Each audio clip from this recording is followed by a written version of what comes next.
جس حدیث میں ہے کہ 3 دن سے کم میں قرآن ختم نہ کرو، اس حدیث کے آخر میں حضرت عثمان بن عفان کا ایک رات میں قرآن پاک ختم کرنا موجود ہے۔ اسی طریقے سے عبداللہ ابن عباس کے بارے میں بھی ایک رات میں۔ حضرت عثمان والا جو اثر ہے نا ترمذی کے اندر، ایک تو وہ بغیر سند کے لکھا ہوا ہے، لیکن باقی کتابوں میں اس کی سند ملتی ہے۔ میں نے اس کے اوپر ایک دفعہ لائیو سیشن میں بھی بات کی تھی کہ ایک تو چیز یہ ہے کہ ہم اس طرح کی جتنی روایتیں ہیں انہیں درایتاً بھی دیکھیں کہ عقلاً یہ چیز پاسبل بھی ہے کہ نہیں، کرامت کی کیٹیگری سے ہٹا کے۔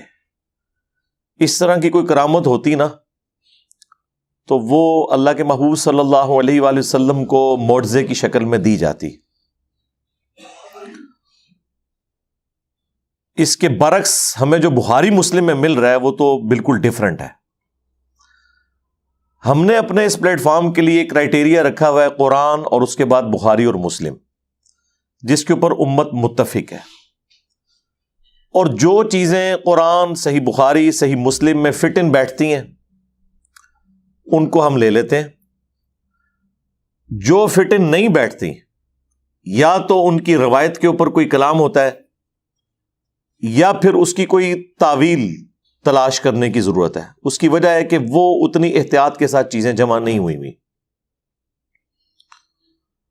انہی میں سے ایک ایشو یہ سیدنا عثمان ابن عفان رضی اللہ تعالیٰ عنہ کے بارے میں آتا ہے۔ اس کے علاوہ چند تابعین کے بارے میں بھی آتا ہے کہ وہ ایک رات کے اندر قرآن کی تلاوت مکمل کر لیا کرتے تھے۔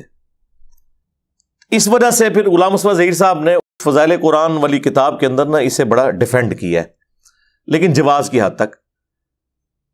حالانکہ وہ خود مانتے ہیں کہ جامع ترمذی میں ہی موجود ہے کہ نبی الاسلام نے فرمایا جس نے 3 دن سے کم میں قرآن مکمل کیا اس نے قرآن کے فہم میں سے کچھ بھی حاصل نہیں کیا، اور قرآن کا مقصد فہم ہی حاصل کرنا ہے۔ مطلب یہ کوئی 100-150 صفحوں کی کتاب تو نہیں ہے، یہ تو اچھی خاصی بڑی کتاب ہے۔ تو اس حدیث کے تحت ہمارا تو موقف یہ ہے کہ یہ نبی الاسلام کی واضح حدیث کی موجودگی میں اگر کوئی شخص ایک رات کے اندر پورا قرآن مکمل کرتا ہے تو یہ بات کوئی نبی الاسلام کے ہاں پسندیدہ نہیں ہے۔ ہم حرمت کا فتویٰ نہیں لگاتے، لیکن یہ ایک روایت ہے جس کے اوپر یہ پورے کا پورا مقدمہ انہوں نے کھڑا کیا ہوا ہے۔ اور جب ہم کہتے ہیں کہ آپ اپنے بابوں کے بارے میں کہتے ہو کہ وہ روزانہ 3 قرآن پڑھتے تھے، 8 قرآن پڑھتے تھے، جو فضائل اعمال میں کہانیاں لکھی ہوئی ہیں، تو وہ حضرت عثمان کا لا کے عمل پیش کرتے ہیں۔ بھئی حضرت عثمان نے تو 1 پڑھا ہے، آپ نے کہاں سے 8 پڑھ لی ہیں؟ ہم تو ویسے اس 1 کو بھی یعنی درایتاً ایکسپٹ کرنے کے لیے تیار نہیں ہے۔ شاید کوئی موسم سرما کی کوئی ایسی رات آ گئی ہو جس کے اندر یہ پاسبل ہو، ادروائز اگر آپ ایک نارمل سپیڈ میں بھی قرآن پڑھیں تو 15 سے 20 منٹ تو ایک پارے کے لیے چاہیے، اور اگر آپ اس کی قرات کا اہتمام کر کے پڑھیں تو میرا خیال ہے 1 گھنٹے میں ایک پارہ مکمل ہوتا ہے۔ اسی لیے آپ دیکھتے ہیں کہ اہل حدیث کے ہاں جو قیام اللیل ہو رہا ہوتا ہے 1.5 سے 2 گھنٹے کا ہوتا ہے، اور پڑھتے وہ کتنا ہے 1 یا 1.25 پارہ۔ تو آپ مجھے بتائیں ایک رات میں 30 گھنٹے تو نہیں ہوتے، آدھا گھنٹہ بھی لگا لیں تو 15 گھنٹے کی بھی کوئی رات نہیں ہوتی۔ کوئی سردیوں کی بھی کوئی لمبی سی رات بھی نکال لیں تب بھی 15 گھنٹے کی نہیں بنتی۔ تو غلام مصطفیٰ ظہیر صاحب نے اسے کور کرنے کی کوشش کی ہے، انہیں اندازہ ہو گیا تھا کہ یہ کام گڑ بڑا ہے۔ انہوں نے لکھا کہ وہ بعض اوقات راتیں بھی لمبی ہوتی ہیں اور پھر جو بندہ روٹین میں پڑھتا رہے، وہ آپ جو مرضی کر لیں، یہ بات سمجھ میں آنے والی نہیں ہے۔ اور پھر اس پہ تر رہا یہ کہ بخاری اور مسلم دونوں میں حدیث ہے، نبی علیہ السلام نے فرمایا کہ تم میں سے کسی میں استطاعت ہے کہ وہ 1/3 قرآن پڑھ لے ایک رات میں؟ تو صحابہ کرام نے کہا کہ یا رسول اللہ اس کی طاقت کون رکھ سکتا ہے سوائے فضائل اعمال کے بزرگان دین کے، انورٹڈ کامز میں۔ تو نبی علیہ السلام نے فرمایا سورہ اخلاص پڑھ لو، یہ 1/3 قرآن کے برابر ہے۔ 2 اعتبار سے 1/3 قرآن کے برابر ہے۔ ایک تو قرآن کے جو 3 بنیادی عقائد ہیں نا، عقیدہ توحید، عقیدہ رسالت اور عقیدہ آخرت، باقی ساری اس کی کورالریز ہیں۔ شریعت کے جتنے احکامات ہیں وہ عقیدہ رسالت کی کیٹیگری میں فال کرتے ہیں۔ اسی طریقے سے اللہ کی ذات کے تعارف کے اوپر جتنی آیات ہیں وہ توحید کی کیٹیگری میں فال کرتی ہیں۔ اور فکر آخرت سے متعلق یا آخرت کی جواب دہی سے متعلق جتنی آیات ہیں وہ عقیدہ آخرت سے متعلق ہے، اسی میں عذاب قبر، وہ ساری چیزیں اسی میں آ جاتی ہیں۔ تو یہ تین بنیادی مسلمانوں کے عقائد ہیں، عقیدہ توحید، عقیدہ رسالت اور عقیدہ آخرت۔ اب فرشتوں پر ایمان، ظاہر ہے وہ اللہ کے فرشتے ہیں، توحید میں ہی داخل ہو جائے گا۔ کتابوں پر ایمان، رسولوں پر ایمان، وہ عقیدہ رسالت میں آ جائے گا۔ اس اعتبار سے تہائی قرآن ہے سورہ اخلاص کہ توحید کا ٹچ سٹون ہے سورہ اخلاص، اور توحید قرآن کا ایک تہائی حصہ ہے ایڈریس کرنے کے اعتبار سے، اور اس اعتبار سے بھی ایک تہائی ہے کہ اس کا ثواب تہائی قرآن کے برابر ہے۔ تو اگر 3 دفعہ سورہ اخلاص پڑھ لی جائے تو ایک قرآن کے برابر ثواب ملے گا۔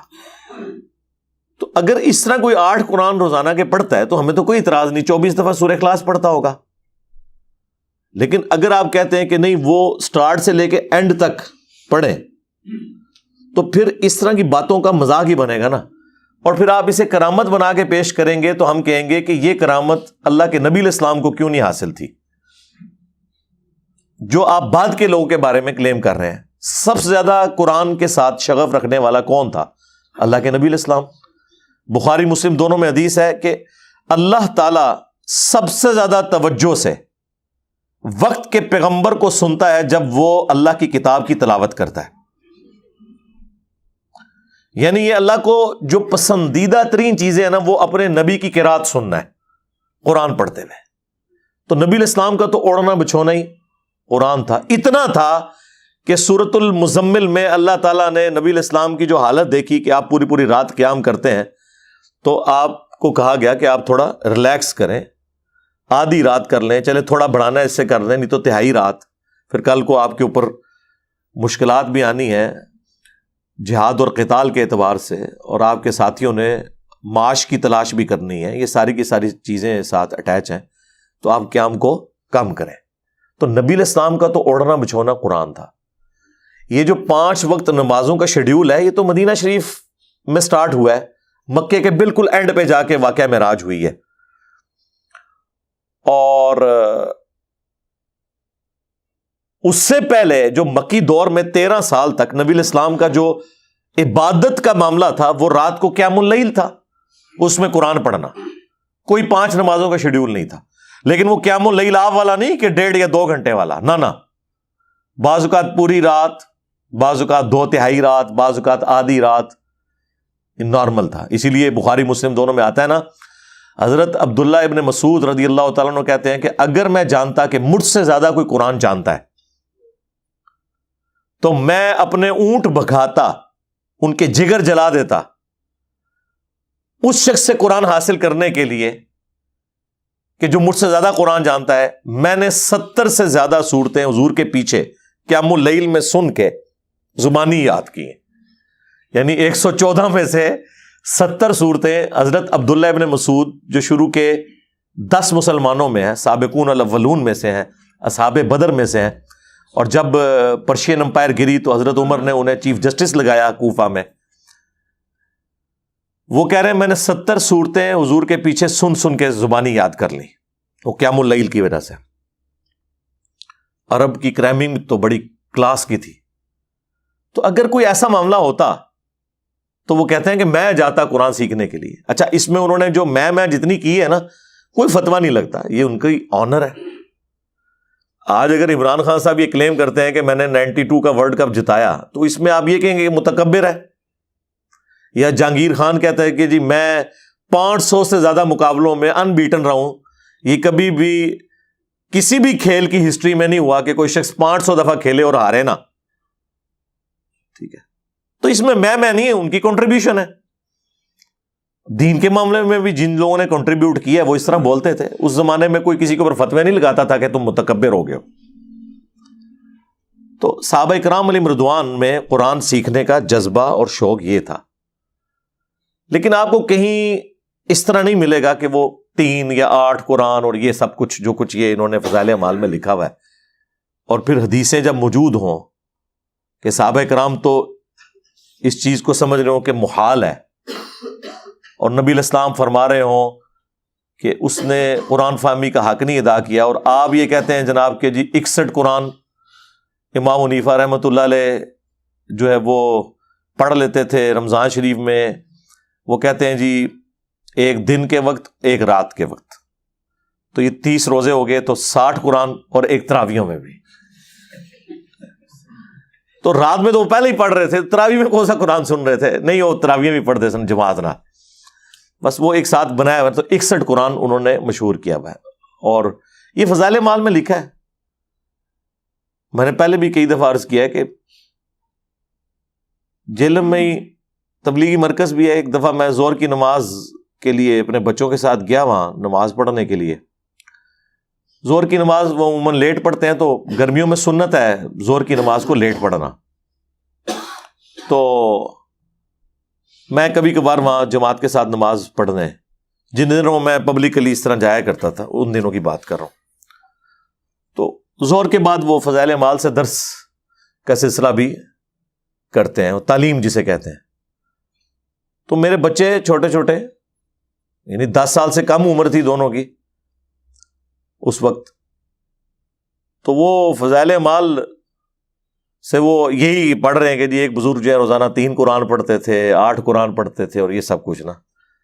اب میں یعنی وہ سن رہا تھا اور مجھے بڑی پریشانی لگی ہوئی تھی، مجھے پتا تھا کہ یہ جو کچھ میں سوچ رہا ہوں کہیں یہ بھی نہ یہ سوچ رہے ہوں، اور میرا خدشہ درست نکلا۔ جب واپسی پہ موٹر بائک میں نے نکالی تو میرا بیٹا مجھ سے پوچھتا ہے کہ بابا یہ کیسے ہو سکتا ہے کہ روزانہ کوئی 8 قرآن پڑھ لے؟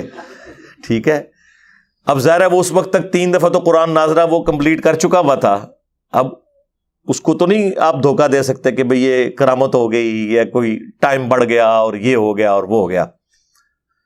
تو میں نے اسے کہا کہ بیٹا یہ کہانی ہے، اس کو چھوڑ دو، جو باقی باتیں ہیں وہ آپ لے لو۔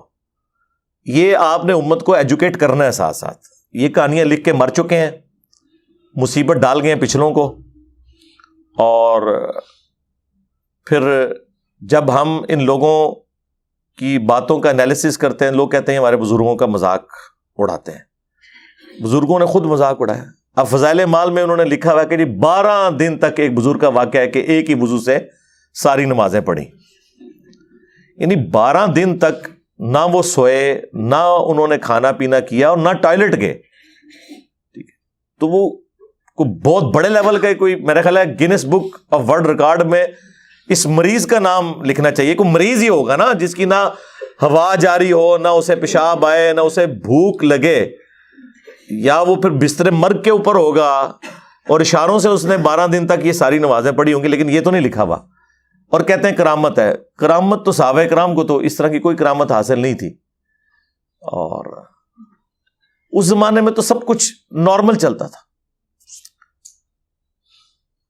اسی طریقے سے آپ مطلب عجیب و غریب یہ کہانیاں تو آپ کو ہر دوسری جگہ سننے کو ملیں گی کہ جی وہ بزرگ جو ہیں وہ بیٹھے یہاں ہوتے تھے اور نماز مکے پڑھ لیتے تھے، مدینے جا کے پڑھ لیتے تھے، ان کی یہ پرواز ہوا کرتی تھی، روحانی پرواز، اور یہ وہ۔ ہم کہتے ہیں جی صحیح مسلم میں حدیث موجود ہے، مشکات کے اندر بھی ہے، بنو سلمہ جو ہیں وہ مدینے کے چوراہے پہ کھڑے ہیں، اللہ کے نبی پاس سے گزرے ہیں صلی اللہ علیہ وآلہ وسلم، اور استفسار فرمایا تو انہوں نے کہا یا رسول اللہ ہم نے ارادہ کیا کہ ہم شہر میں شفٹ ہو جائیں، کیونکہ ہمیں گاؤں سے آنا پڑتا ہے نماز پڑھنے کے لیے، لیٹ ہو جاتے ہیں۔ تو آپ علیہ السلام نے فرمایا کہ تم وہیں رہو، تم جتنے قدم چل کے آتے ہو تو اللہ کے حضور تمہارے لیے نیکیاں لکھی جاتی ہیں۔ اچھا وہ شفٹ اس لیے ہو رہے ہیں کہ ہمیں نماز میں آسانی ہوگی، دور سے آنا، جماعت میں شامل ہونا ایک تردد کا کام ہے، تو ہم قریب ہی آ جائیں۔ اور نبی الاسلام فرما رہے ہیں جتنے قدم چل کے آتے ہو ثواب ہوگا۔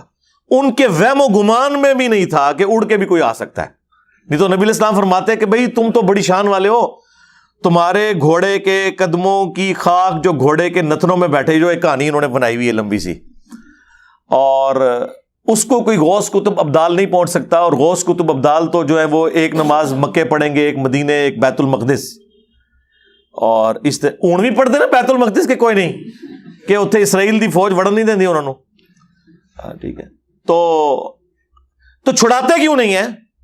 بیت المقدس نمازیں پڑھتے ہیں یہ بزرگ جا کے، اور نگاہیں مار کے بندوں کو بھسم کرتے ہیں، تو اسرائیلی فوجیوں کو وہاں سے ہٹا دینا, مسلمانوں کے لیے آسانی ہو جائے. ٹھیک ہے, ڈیوٹیاں لگی ہیں نا جی. اللہ کیوں نہیں کرتا؟ اللہ اس لیے نہیں کرتا کہ اللہ نے مسلمانوں کی ڈیوٹی لگائی ہوئی ہے, اور مسلمانوں نے ڈیوٹی لگائی ہوئی ہے غوث قطب ابدال کی طرف. تو تمہیں ہی پوچھنا ہے نا کہ آپ کراچی شہر کی ڈیوٹی پہ ہیں اور کراچی کی ساری ہیروئن اور ساری افیون اور چرس آپ کے مزار کے اوپر بک رہی ہے, تو یہ کیا ڈیوٹی آپ پوری کر رہے ہیں؟ آپ جناب لاہور شہر کی ڈیوٹی آپ کے پاس ہے, آپ کو کہتے ہیں جی روحانی گورنر پنجاب, اور جتنی بے حیا عورتیں ہیں وہ اپنا ناچ گانا, اور جتنے چرسی اور پاؤڈری ہیں وہ آپ کے مزار پہ نظر آئے, تو سرکار آپ سے پوچھیں گے نا کہ آپ نے ڈیوٹی پوری کی ہے یا نہیں. آپ ہی سے پوچھیں گے, آپ کا کلیم ہے نا. اللہ کا کلیم کہیں نہیں ہے کہ میں یہ کروں گا, وہ تو امت کی ڈیوٹی ہے. تو پھر ان ساری چیزوں کو چھپانے کے لیے ان کے پاس بڑے یعنی جھوٹے قسم کے بہانے ہوتے ہیں. تو وہ بات وہاں سے میں نے شروع کی تھی, ہم تو بالکل ایگری نہیں کرتے اس طرح کی چیزوں کے ساتھ, اور یہ عقلاً بھی محال ہے. ہو سکتا ہے راوی کا وہم ہو سکتا ہے کہ کوئی ایک آدھ دفعہ کوئی ایسا معاملہ ہو گیا ہو, نہ یہ کوئی روٹین والا معاملہ پاسبل ہے, نہ ہم ان روایتوں کی بنیاد پہ ہمیں کوئی چیز مجبور کرتی ہے کہ جو چیز واضح قرآن کے اسلوب کے, بخاری اور مسلم کے اسلوب کے خلاف ہے ہم اسے ایکسیپٹ کر لیں. بالکل قطعاً نہیں. قرآن میں واضح ہے طٰہٰ ما انزلنا علیک القرآن لتشقیٰ, ہم نے نبی قرآن آپ پہ اس لیے نازل نہیں کیا کہ آپ مشقت میں پڑ جائیں. الا تذکرۃ لمن یخشیٰ, یہ تو نصیحت ہے صرف اس کے لیے جو اللہ کی دھمکی سے ڈر جائے. یعنی ہاں آپ اس مصیبت میں, اس تکلیف میں اپنے آپ کو مت ڈالیں کہ لوگ حق بات قبول نہیں کر رہے. یہ تو صرف ان کے لیے نصیحت ہے جو اللہ کی دھمکی سے ڈرتے ہیں. فذکر بالقرآن من یخاف وعید, اس قرآن کے ذریعے آپ اسے ڈر سنائیں جو اللہ کی دھمکی سے ڈرے. سیذکر من یخشیٰ ویتجنبہ الاشقیٰ, نصیحت اسے کریں جو ڈر رکھنے والا ہے, اور جو بدبختی پہ اترا ہوا ہے اسے اس کے حال پہ چھوڑ دیں. یہ قرآن کا اسلوب ہے.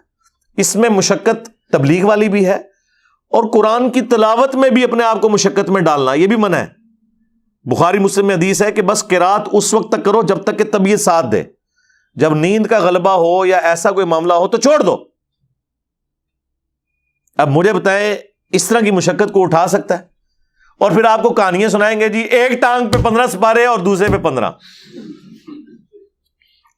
بغلے بڑے سن. نبی علیہ السلام نے کبھی ایک ٹانگ کے اوپر نماز پڑھی ہے؟ مجھے بتائیں. دونوں ٹانگوں پہ کھڑے ہو کے نماز پڑھی. ویسے آپ کو کہتے ہیں کہ جی وہ دائیں پاؤں کا انگوٹھا ہل جائے تو نماز ٹوٹ جاتی ہے, تو جب وہ دائیں پاؤں پورا اٹھاتے ہوں گے, ہائے ہائے ہائے کتنے دبا گیا, کہتے نہیں قلعہ ہے نماز دا اے سجا انگوٹھا. کہانیاں بنائی ہوئی ہیں, اور جب ہم یہ بات کریں تو ان کو برا لگتا ہے. تو یہ مشقت نہیں ہے. بخاری مسلم دونوں میں حدیث ہے, نبی علیہ السلام گھر میں انٹر ہوئے, آپ نے دیکھا کہ ایک چھت سے رسی لٹک رہی ہے.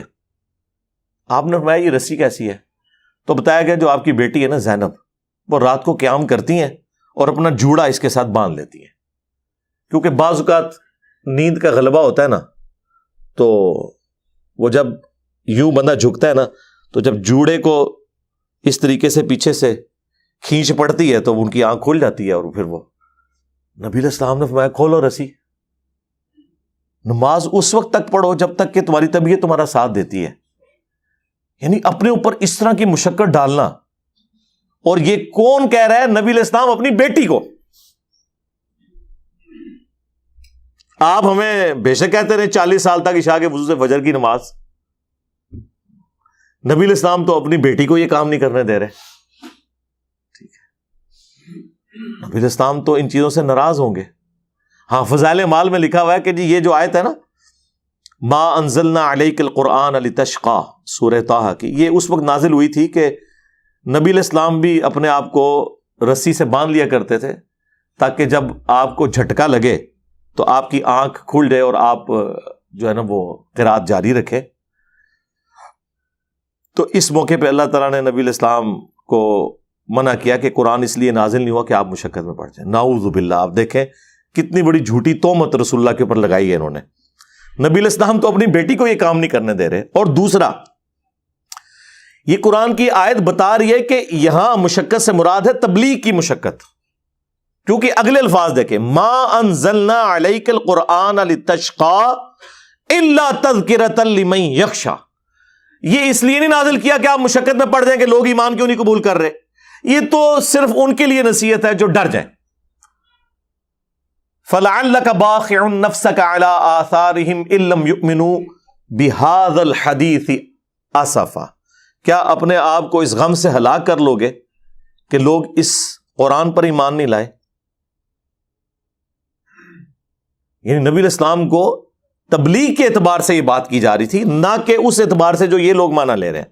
وہ بھی کرالری کے طور پہ درست ہو سکتا ہے، لیکن وہ بعد کی بات ہے. تعویل خاص میں تو یہ اس معاملے میں تھی، لیکن فضائل مال میں انہوں نے لکھ دیا. اور ظاہر ہے اس طرح کی باتیں اس لیے لکھی کہ فضائل مال کے مقدمے میں خود انہوں نے لکھا ہے کہ طبیبوں نے، یعنی ڈاکٹرز نے، مجھے ایک ذہنی مرض کی وجہ سے، مرض بھی ذہنی، چند دنوں کے لیے دماغی کام سے روک دیا تھا کہ یہ آپ کے ذہن کے اوپر. تو کہتے ہیں کہ میرے پیر صاحب جو ہیں مولانا الیاس کاندھلوی، جنہوں نے تبلیغی جماعت بنائی تھی، بڑے عرصے سے انہوں نے مجھے ریکویسٹ کی ہوئی تھی کہ آپ کوئی ایک سلیبس تبلیغی جماعت کے لیے لکھ دیں. یہ جو 6 نمبر پڑھتے ہیں تو آپ ریٹن میں کر دیں، تاکہ اس میں سے پڑھ کے، پہلے اس کا نام تبلیغی نصاب ہوتا تھا، فضائل اعمال، فضائل حج، فضائل درود، یہ سارے اس کے چیپٹرز تھے. تو وہ کہتے ہیں میں نے فضائل صدقات بھی ہے اس میں نے یعنی فرصت کے ان ایام کو غنیمت سمجھا. اور میں نے کہا کہ اچھا آگے الفاظ دیکھیں، وہ کہتے ہیں کہ اگر یہ اوراق پسند خاطر نہ بھی ہوئے، یعنی جو میں لکھ رہا ہوں اگر یہ شیخ کو نہ بھی پسند آیا میرا نصاب، ویسے پسند آیا، وہ آج تک پڑھ رہے ہیں، قرآن پڑھنے کی توفیق نہیں ہوئی ہے. ہاں، وَأُوحِيَ إِلَيَّ هَذَا الْقُرْآنُ لِأُنذِرَكُم بِهِ وَمَن بَلَغَ. اے نبی تم فرماؤ قرآن میں نے اس لیے وحی کیا تمہاری طرف تاکہ تم اس قرآن کے ذریعے ڈر سناؤ اور جس تک بھی یہ پہنچ جائے. آج بھی آپ رائے وینڈ چلے جائیں، قرآن کا ترجمہ نہیں رکھا ہوا انہوں نے، اپنا بھی نہیں رکھا ہوا شری تھانوی کا. جی اختلاف پیدا ہوتا ہے. میں نے جب ان کے سٹال والے سے پوچھا نا، رائے وینڈ اجتماع میں گیا، یہ بات ہے 2 نومبر 2007 کی، تو آج بھی بائی چانس نومبر کا ہی مہینہ، آج 13 نومبر 2022 ہے، تو میں کتنی پرانی بات آپ سے کر رہا ہوں. تو کہتے ہیں حضرات کہتے ہیں قرآن سے اختلاف پیدا ہوتا ہے. میں نے کہا قرآن میں تو لکھا ہوا ہے کہ یہ کتاب یہود و نصارہ کے اندر جو اختلافات ہیں ان کو بھی دور کرتی ہے، جو انہوں نے ٹیمپرڈ کتابوں کی فارم میں. اور آپ کہہ رہے ہیں اختلاف پیدا ہوتا ہے. نہیں جی وہ فرقوں کا اختلاف. تو میں نے کہا آپ احمد بریلوی کا بھی ترجمہ رکھ لیں، آپ اشرف تھانوی کا بھی رکھ لیں، آپ جوناگڑھی کا بھی رکھ لیں، سید فرمان علی شاہ کا بھی رکھ لیں. تو زبانی پڑھنے کے اوپر زور دیا ہوا ہے. تو اس میں لکھا وہ اوراق جو ہیں وہ پسند خاطر نہ بھی ہوئے تو تب بھی میرے خالی ایام تو اس بابرکت مشغلے میں صرف ہو ہی جائیں گے. وہ کہتے ہیں چلو میرا ٹائم تو پاس ہو جائے گا. ادھر جو کچھ نہ بھی نکلیا، جو کتاب ٹائم پاس کرنے کے لیے لکھی گئی ہو، آج اس کے بارے میں مولانا تقی عثمانی صاحب بھی کہتے ہیں کہ جی دنیا میں قرآن کے بعد سب سے زیادہ پڑھی جانے والی کتاب ہے. یہ آنر کے طور پہ بتاتے ہیں. کہتے ہیں نہیں کوئی لمحہ ایسا نہیں گزرتا، جس طرح ہم کہتے ہیں نا کوئی لمحہ ایسا نہیں گزرتا کہ دنیا کے کسی حصے میں اذان نہ ہو رہی ہو اور اللہ کے ساتھ اس کے محبوب کا نام نہ بولا جا رہا ہو صلی اللہ علیہ وآلہ وسلم. ورفعنا لک ذکرک کے تحت اللہم صلی علی محمد وعلی آل محمد. تو وہ کہتے ہیں نہیں کوئی لمحہ ایسا نہیں گزرتا کہ دنیا کے کسی حصے میں فضائل اعمال نہ پڑھی جا رہی ہو. یہ کوئی آنر کی بات ہے؟ اس کے اندر تو یہ کچھ لکھا ہوا ہے. اور پھر پکی مور لگائی ہے انہوں نے کہا کہ جی کوئی کہیں غلطی سے بھی نہ کوئی قرآن کھول لے. انہوں نے کہا جی اس کے لیے تو 15 علوم چاہیے، اور اس میں بھی 14 علوم کے بعد ان کو خطرہ ہوا کہ کہیں 14 کوئی حاصل نہ کر لے. انہوں نے لکھا 15واں جو ہے وحی بھی ہے، یعنی گاڈ گفٹڈ، یعنی وہ اللہ ہی کسی کو دے تو دے، وہ یعنی کسبی نہیں، آپ حاصل نہیں کر سکتے. تو نہ کرنے لی گال ہوئی نا، روند مارنے لی گال ہوئی نا. تو وہ لکھا وحی بھی ہے 15واں.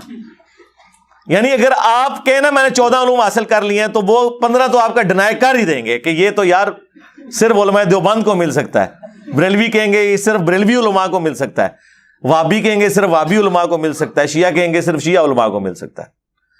آپ لاکھ انہیں قرآن سے دکھائیں کہ قرآن میں اللہ تعالیٰ نے بار بار ایک صورت میں اس بات کو رپیٹ کیا ہے، وَلَقَدْ يَسَّرْنَا الْقُرْآنَ لِلذِّكْرِ فَهَلْ مِن مُدَّكِرٍ، ہم نے قرآن کو نصیحت حاصل کرنے کے لیے آسان کر دیا، تو ہے کوئی نصیحت حاصل کرنے والا؟ وہ آپ لاکھ بتائیں، آپ وہ ان کے اوپر سے گزر جائے گی، کیونکہ ظاہر ان کو ایک گیئر الٹا لگ گیا نا، اور پھر اس پہ ترا انہوں نے اور پکا کرنے کے لیے کہ کہیں کوئی مطلب جب سمجھے گا نہیں تو لوگ پوچھیں گے یار پھر قرآن نازل کس لیے ہوا ہے، تو انہوں نے کہا ان کو نا آپ اس طرف لگا دو کہ یہ پڑھو تو اتنا ثواب، یہ پڑھو تو اتنا ثواب۔ اس سے کس کو انکار ہے؟ وہ سائیڈ بینیفٹ ہے۔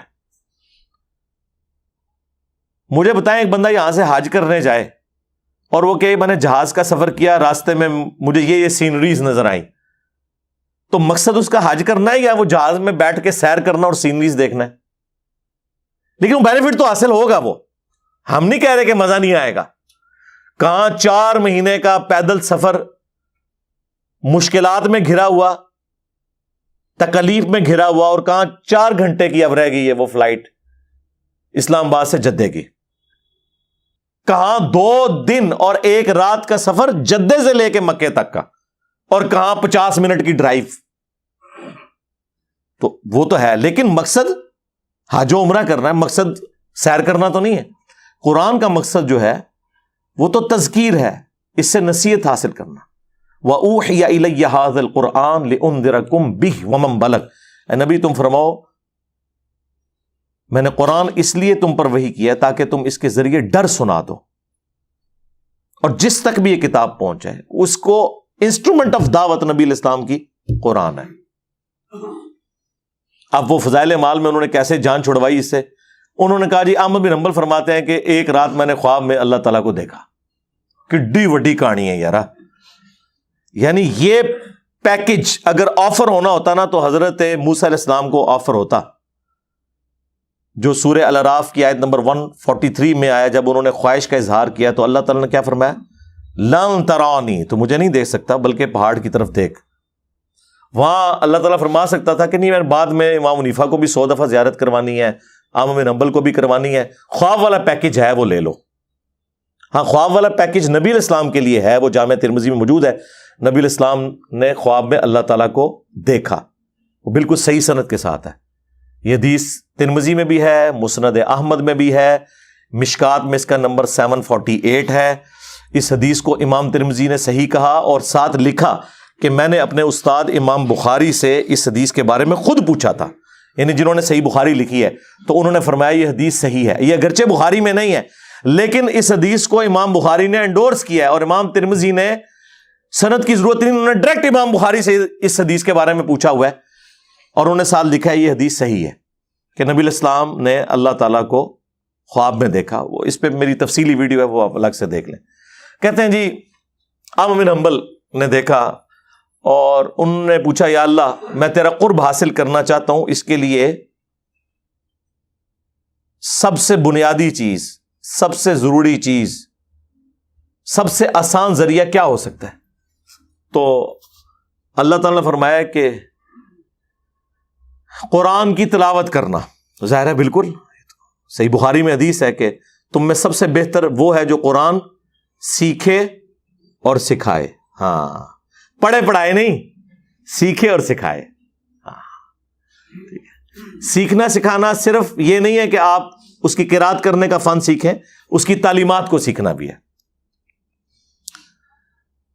تو اب اللہ تعالیٰ نے آگے سے جواب دیا احمد بن حنبل، اب کہانی لکھی ہے فضائل مال میں، اب کیا کریں، مجبوراً شرم آتی بیان کرتے ہوئے بھی۔ تو جب یہ اللہ تعالیٰ نے فرمایا کہ میری کتاب، تو احمد بن حنبل نے آگے سے پوچھا کہ یا اللہ سمجھ کے یا بغیر سمجھ کے؟ انہوں نے سمجھا کہ احمد بن حنبل کو دیوبندی مولوی تھا یا کوئی تبلیغی جماعت کا کوئی بسترا اٹھانے والا تھا، جس کے دماغ میں فوراً آیا کہ سمجھ کے کہ بغیر سمجھ کے۔ یہ تو پوچھنے کی ضرورت ہی نہیں ہے، کس کو انکار ہے؟ ترمذی میں حدیث ہے کہ قرآن کے ہر حرف کے اوپر 10 نیکیاں ہیں، اور پھر نبی علیہ السلام نے فرمایا کہ میں نہیں کہتا کہ الف لام میم، یہ ایک حرف ہے بلکہ یہ 3 حرف ہیں. الف الگ سے ایک حرف ہے، لام الگ سے ہے، میم الگ سے ہے. اب یہ الف لام میم سے مراد حروف مقطعات بھی ہو سکتے ہیں، اور الف لام میم سے مراد علم بھی ہو سکتا ہے. علم تارا کیف فعل ربک باصحاب الفیل، دونوں معنی درست.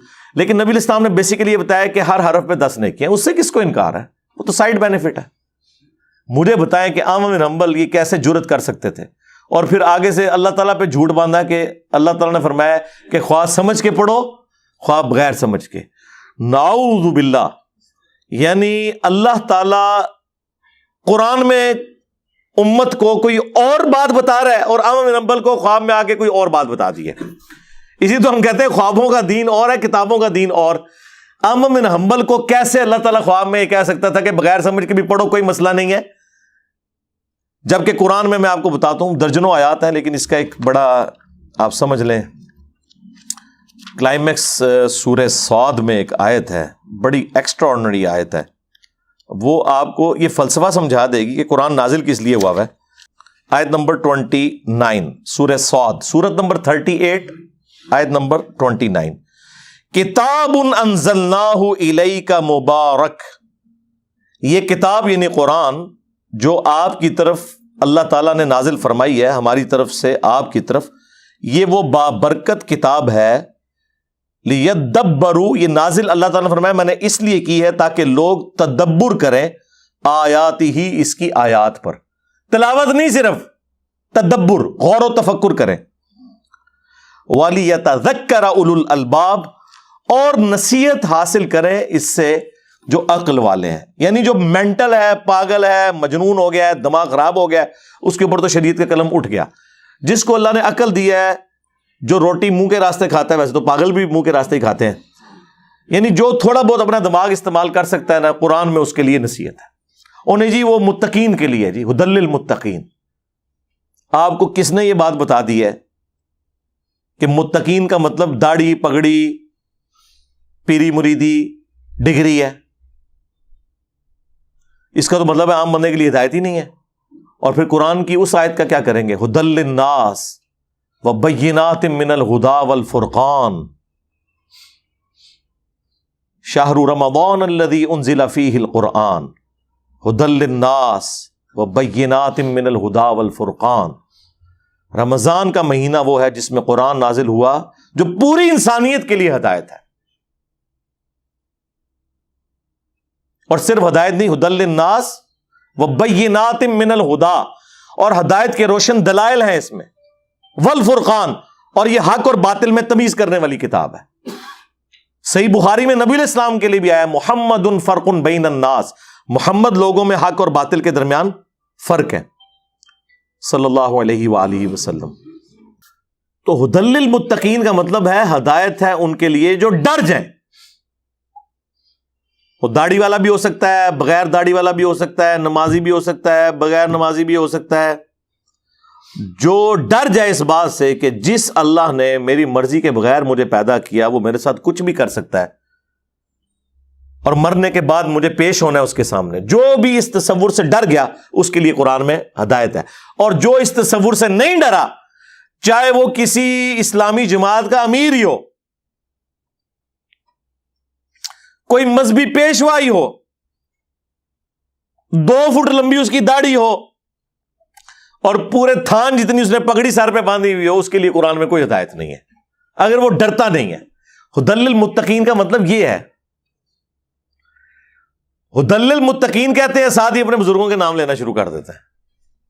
وہ بزرگ جنہوں نے اپنے ناموں کے کلمے پڑھائے، وہ بزرگ جنہیں دوسرے فرقوں کے بزرگ کافر کہیں اور وہ ان کو کافر کہیں، یہ بزرگوں کا ٹوٹل سٹیٹس ہے ان کے. تو بات کہاں سے سٹارٹ ہوئی تھی؟ یہ کرامت ہی ہوتی ہے. کبھی میرے پہ کوئی کیفیت طاری ہو جائے. وہ سوال ایسا تھا کہ مجھے اچانک ذہن میں آیا کہ یہ بڑے عرصے سے ادھار تھا میرے اوپر کہ میں ایسے ویڈیو ریکارڈنگ میں آفیشلی بھی لے کے آؤں کہ ایک رات میں 2 قرآن تھے، 3 قرآن تھے، 8 قرآن خدا دا نہ آ جائے، اللہ کو ڈر جاؤ اللہ کرو. یہ 30 پارے بھی قرآن کے جو بعد میں بنائے گئے صرف اس لیے صحابہ کرام کے زمانے میں 7 دن میں قرآن مکمل ہوتا تھا، اور وہ قرآن کی 7 منزلیں ہیں. بعد میں جب لوگوں کی مصروفیات بڑھ گئیں تو 30 پارے کیے گئے کہ چلو روزانہ کا 1 پارہ پڑھ لیا جائے. یہ روزانہ کے 8 قرآن یا رات کو کھڑے ہو کے ایک ٹانگ پہ 15 سپارے دوسرے پہ 15 سپارے، یہ تو اس چیز کو تو اس زمانے میں تو گناہ ہی سمجھا جاتا تھا. بخاری مسلم دونوں میں حدیث ہے کہ 3 اصحاب نبی علیہ السلام کی غیر موجودگی میں آئے اور امہات المومنین سے انہوں نے پردے میں پوچھا کہ نبی علیہ السلام کی دن رات کی روٹین کیا ہے، اور انہوں نے گمان کیا کہ حضور کی تو روٹین بڑی نارمل سی ہے، آپ کوئی زیادہ عبادت نہیں کرتے، نہ اس طرح زیادہ نمازیں پڑھتے ہیں، نہ زیادہ روزے رکھتے ہیں. تو انہوں نے آپس میں گفتگو کی کہ اللہ کے نبی تو بخشے بخشائے، انہیں تو ضرورت ہی نہیں ہے. ایک شخص نے کہا کہ میں شادی نہیں کروں گا پوری زندگی، اللہ اللہ کروں گا. دوسرے نے کہا کہ میں روزانہ روزہ رکھوں گا، اور تیسرے نے کہا کہ میں روزانہ پوری رات جاگ کے نماز پڑھا کروں گا. اب یہ تینوں وہاں اقوال زرعی ارشاد فرما کے جب چلے گئے اور اللہ کے نبی علیہ السلام واپس آئے تو اللہ کے نبی کو بتایا گیا کہ یہ آپ کے اسٹوڈنٹس اس قسم کی گفتگو کر کے گئے ہیں. حضور جلال میں آ گئے. آپ نے کہا کہ بلاؤ ان کو. انہوں نے سمجھا ہے کہ سانو کوئی تمغہ دینے لگے نے. اللہ کے نبی علیہ السلام فرمایا کہ یہ کیا تم نے کلیم کیے ہیں، یہ میں روزہ رکھتا بھی ہوں چھوڑ بھی دیتا ہوں، نفلی روزے رکھتا ہوں نہیں بھی رکھتا، رات کو میں سوتا بھی ہوں عبادت بھی کرتا ہوں، اور نکاح تو میری سنت ہے. جس نے میری سنت سے اغراض کیا، من رغب عن سنتی فلیس منی، اس کا مجھ سے کوئی تعلق نہیں ہے. اسی حدیث کے اوپر امام بخاری نے باب بند ہے کہ عبادت میں غلو کرنا مکروہ ہے، دین میں ناپسندیدہ عمل ہے نمازوں میں نوافل میں غلو کرنا. بخاری مسلم حدیث ہے، عبداللہ بن عمر بن عاص کی شکایت حضور تک پہنچی کہ جی ان کی بیوی کی جانب سے کہ یہ روزانہ جناب روزے رکھتا ہے، رات کو عبادت کرتا ہے. نبی علیہ السلام نے بلا کے ڈانٹا. آپ نے فرمایا کہ یہ کیا، اگر روزانہ رات کو جاگو گے تو اندھے ہو جاؤ گے. اب حضور کو اگر کوئی بتائے کہ یا رسول اللہ آپ کے بعد آنے والے لوگوں نے کیا کام ڈالے ہیں، کتنے صوفیاء کے بارے میں تذکرۃ الاولیاء میں لکھا ہوا ہے کہ رات کو وہ نمک کا سرما آنکھوں میں لگاتے تھے تاکہ جاگ کے عبادت کر سکیں، اور آپ کیا فرما رہے ہیں، اندھے ہو جاؤ گے. اور وہ جو بخاری مسلم کی حدیث کے ایک رسی لٹک رہی تھی، حضرت سیدہ زینب حضور کی بیٹی، وہ باندھ کے نماز پڑھتی، آپ میں کھولو رسی، جب تک طبیعت ساتھ دے نماز پڑھو چھوڑ دو. یہ کیا ہے کہ جوڑے کے ساتھ رسی باندھی ہوئی ہے، یعنی کتنا یہ غلو. آپ مجھے بتائیں عبد القادر جیلانی یا امام حنیفہ کی طرف جو منسوب ہے، اگر انہوں نے کیا تو اللہ انہیں معاف کرے، اگر انہوں نے نہیں کیا تو اللہ تعالیٰ پچھلوں کے اوپر غضب نازل فرمائے جنہوں نے ان کی طرف جھوٹ منسوب کیا کہ عشاء کے وضو سے فجر کی نماز پڑھتے تھے. ہاں اگر یہ ہے کہ وہ آخری آدھے گھنٹے میں اٹھ کے عشاء پڑھتے تھے اور پھر اسی وضو سے فجر، پھر تو ٹھیک ہے، وہ تو ساڑھے کافی سارے اسٹوڈنٹ انجی کر دینے، پھر مغرب بھی بے شک نال پڑھ لین، کوئی مسئلہ نہیں، نمازیں جمع ہو سکتی ہیں. لیکن اگر اس سے مراد یہ عام روٹین لے رہے ہیں تو یہ ہے بھی جھوٹ ہے اور ناپسندیدہ عمل. امام بخاری نے باقاعدہ باب باندھا ہے اس حدیث پہ. تو عبداللہ بن عمر بن عاص کو نبی علیہ السلام نے کہا کہ تیری آنکھیں اندھی ہو جائیں گی، تیرے جسم کا بھی تجھ پہ حق، تیری بیوی کا بھی تجھ پہ حق. اور پھر آپ نے فرمایا کہ روزانہ روزے نہ رکھو، ایک دن چھوڑ کے ایک دن روزہ رکھ لیا کرو، یہ داؤدی روزے ہیں. اور روزانہ روزہ رکھنے والا گویا ایسا ہے کہ وہ روزہ رکھتا ہی نہیں. دیکھیں بالکل الٹ بات، یعنی اللہ کے حضور 0 سے ملٹیپلائی. ہم تو سمجھتے ہیں کہ کام زیادہ میٹھا تیز کر دو تو میٹھا ود جاتا ہے. اسلام میں اگر آپ نے میٹھا تیز کیا تو وہ چیز ریجیکٹڈ ہو جائے گی، وہ بدعت ہو جائے گی، کیونکہ نبی الاسلام کے راستے سے ہٹ گئی نا. من احدث فی امرنا ھذا فہو رد، جس نے ہمارے دین میں کوئی چیز خود سے داخل کی وہ مردود ہے. اور مسلم کی وہ حدیث، یہ بخاری مسلم دونوں میں ہے، من احدث فی امرنا ھذا، اور مسلم میں تو الفاظ ہے نبی علیہ السلام ہر خطبے سے پہلے کہتے تھے، اور یہ الفاظ بخاری میں ابن مسعود سے بھی ہے اما بعد فإن خیر الحدیث کتاب اللہ وخیر الہدی ہدی محمد صلی اللہ علیہ وآلہ وسلم وشر الامور محدثاتها وکل محدثۃ بدعہ وکل بدعۃ ضلالہ وکل ضلالۃ فی النار۔ آگاہ ہو جاؤ، سب سے بہترین کلام اللہ کی کتاب ہے، سب سے ہدایت یافتہ راستہ محمد صلی اللہ علیہ وآلہ وسلم کا ہے۔ بدترین کام وہ ہیں جو دین میں خود سے داخل کر دیے جائیں، اور وہ کام جو ہیں وہ بدعتیں ہیں، تمام بدعتیں گمراہیاں ہیں، اور یہ تمام گمراہیاں جہنم میں لے جانے والی ہیں۔ کچھ الفاظ سنن نسائی میں ہیں، کچھ ترمذی میں۔ مین سٹرکچر اس کی بخاری میں موقوفاً ابن مسعود سے ہے، اور مسلم میں امام جعفر نے اپنے باپ امام باقر علیہ السلام سے، اور انہوں نے جابر بن عبداللہ سے یہ حدیث روایت کی ہے۔ مسلم میں اس کا نمبر 2005 ہے۔ تو میرے بھائی، ہم تو پھر عرض ہی کرتے ہیں کہ مرنے سے پہلے اے مسلمان کر لے اس پہ غور، کتابوں کا خدا اور ہے، بابوں کا خدا اور، کتابوں کا نبی اور ہے، بابوں کا نبی اور، کتابوں کا دین اور ہے، بابوں کا دین اور۔ یعنی یہ نہیں ہے کہ وہ کسی اور پیغمبر کو یا اللہ کو یا کسی اور دین کے ماننے والے ہیں، مانے ہوئے ہیں، لیکن نام اس کا لے کے اپنا سودا بیچ رہے ہیں۔ مکے مدینے کی آواز لگا کے بغداد شریف، اجمیر شریف اور دیوبند شریف اور بریلی شریف میں پھینک رہے ہیں، آواز لگا رہے ہیں مکے مدینے کی۔ اگر یہ مکے مدینے کی آواز لگانا چھوڑ دے تو ہمیں ان سے کوئی گلہ بھی نہ ہو، لیکن ہم اپنے نبی کے ساتھ انہیں غداری کرنے نہیں دیں گے کہ نام لیں ہمارے نبی کا۔ بھائی یہودی ہو جاؤ، عیسائی ہو جاؤ، ہندو ہو جاؤ، جو مرضی کرو، ہم کبھی تمہیں کرٹیسائز بھی نہیں کریں گے۔ وہ ہمیں قرآن نے منع کیا ہے کہ کسی کے جھوٹے خداؤں کو برا نہیں کہنا۔ اچھا، بعض لوگ اس کی بلی لے رہے ہیں کہ انجینئر صاحب قرآن میں تو حکم ہے کسی کے جھوٹے خداؤں کو برا مت کو، وہ تمہارے سچے کو گالی دیں گے، تو انجینئر صاحب بزرگوں کو برا کیوں کہتے ہیں؟ اس لیے کہ بزرگ کسی کے جھوٹے خدا کی بات نہیں ہے، وہ ہمارے دین کے اوپر ڈاکہ مار رہے ہیں۔ اگر یہ بزرگ کہیں نا ہم ہندو ہیں، سکھ ہیں، عیسائی ہیں، تو ہم انہیں کبھی بھی برا نہیں کہیں گے، ہم علمی طریقے سے ان کا رد کریں گے۔ لیکن اگر یہ کہیں گے کہ ہم مسلمان ہیں اور ہم نبی الاسلام کا دین آپ تک پہنچا رہے ہیں، ہم قرآن کی تعلیمات پہنچا رہے ہیں، اور اندر انہوں نے اپنے بابوں کی سٹوریاں رکھی ہوئی ہیں، تو سرکار یہ تو واجب القتل ہیں، غدار ہیں اگر خلافت اسلامیہ قائم ہو تو۔ لیکن ہم تو صرف علمی رد کرتے ہیں، قانون ہاتھ میں نہیں لیتے۔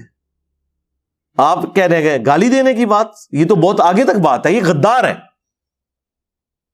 اس لیے تو ہم نے عرض کیا ہے کہ میرے نبی سا ہے ہی کوئی نہیں، تیرے بابے تے شے ہی کوئی نہیں۔ صلو علی محمد وآل محمد، اللہم صلی علی محمد وعلی آل محمد واصحاب محمد وازواج محمد وامت محمد اجمعین الی یوم الدین، آمین۔